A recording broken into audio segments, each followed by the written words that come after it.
Hello everyone, and welcome. There are so many beloved creatures, characters, and stories within the world of gaming that it can really make you wonder, how did they come up with this? Or what's the story behind this? Whether they're Pokemon or platform characters or even divine entities, they have a serious hold on us. But these also share a deeply profound and incredibly interesting background both outside and inside the respective worlds.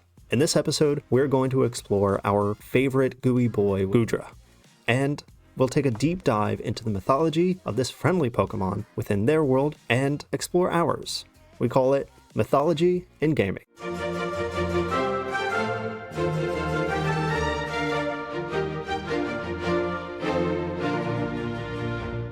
A bit of context on this beloved Pokemon. Goodra is a pure dragon type, and one of the pseudo-legendaries of the Kalos region, the setting for Pokemon X and Pokemon Y.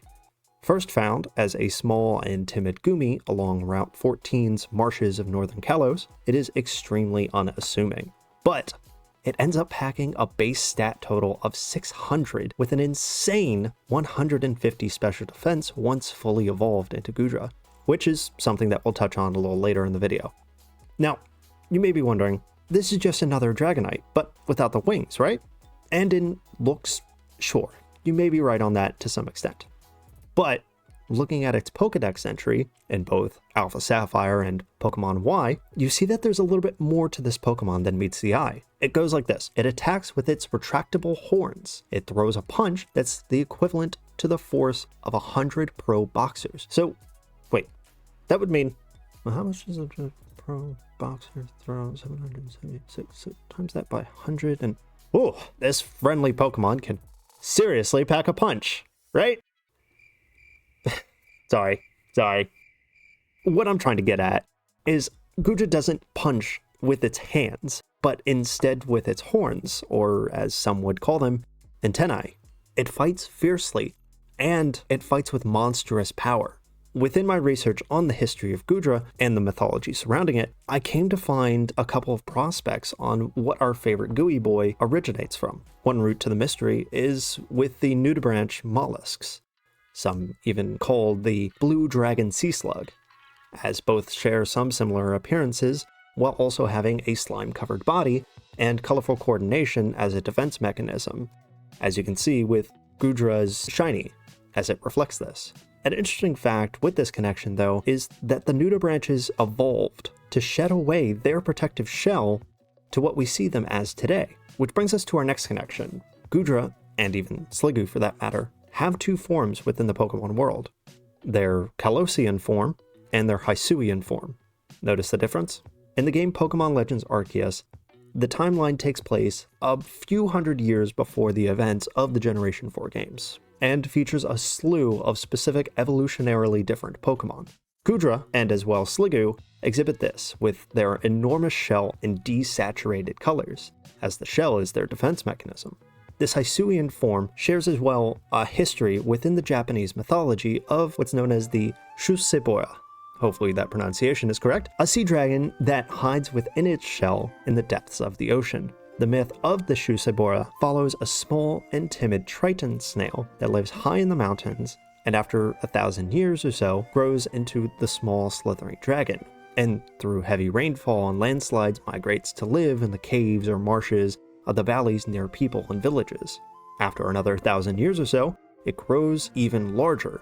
The Shusebora will then make its way into the ocean where it continues to grow larger, becoming the mythical creature that you see here, as a symbol to power, balance, and authority. The resemblance between Goodra and the Shusebora is uncanny, as both can be found in the mountains at first and tend to favor water more than dry land. This is even more so influenced with Sliggoo's evolution into Goodra, as it can only evolve in the rain after reaching level 50. However, there is another myth that fits the bill for our gooey boy. Within the mountains and caves of southern France, near the town of Hastings, there lives a myth of the Loup Caracol. Hopefully I'm pronouncing that well enough. It's a monstrous snail dragon that tends to lure unsuspecting victims into its lair with its slime, then devouring its prey whole, growing larger with every meal. Additionally, the Loup-Caracol would attack its enemies and victims with its horns or antennae with incredible force. Notice the connection? This of course created a serious fear of following or even seeing slime trails within the town, as people would begin to taunt one another to be wary or else be caught by the monster and devour. This kind of fear could have influenced the reasoning for Goodra having such a high special defense instead of physical defense. With the fear in the mind being the stronger force, even though Goodra is described as having a thick layer of fat and slimy skin that could easily handle physical attacks. To further the connection of the mythological BLUESKY and Goodra is the location of both these creatures. Kalos is geologically similar to France, with even having an especially prominent structure in both areas. I think you can figure that one out for yourself. Again, both creatures are prominent within the mountain regions and even the marshlands.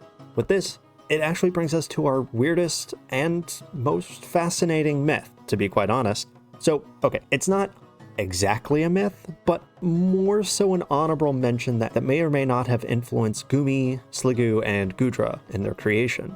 Within the text and margins of medieval books, specifically the Prunetto Latinis Liveres du Tesco, or the Book of Treasures. Hopefully a lot of these words I'm pronouncing correctly, because I looked them up and I don't 100% even know how to say them, even after hearing them. But this book was made during the medieval times of 1315 to 1325 CE. It features knights, either on horseback and sometimes not, fighting against snails. Yes, snails. This is considered by some to be depictions of dragons that even children could read or look at without being fearful. Or it could have been a purely comical addition, because, I mean, why would a knight be fighting a snail? I mean, he's like 6 foot tall, and they're like 6 inches or something. With all that said, this no doubt shares some similarities to what is seen within the Kalos region, as there are multiple Gothic structures with castles, knights, and even dragons. But overall, Gumi, Sligo, and Goodra are depicted as dragons within the Pokemon world and have their influences from any of these myths described here today. It could even potentially be more that we are not aware of, or some combination of what we've talked about. But the history and mythology around Goodra is an absolutely fascinating one that I have loved researching and even talking about. So if you want to hear more on this or any other Pokemon, please make sure to leave a like. And if I have potentially missed anything or something that you would like for me to cover next, please let me know as you comment. And don't forget to subscribe, as that seriously helps out the channel. But until next time, thank you, and I hope you have a great day.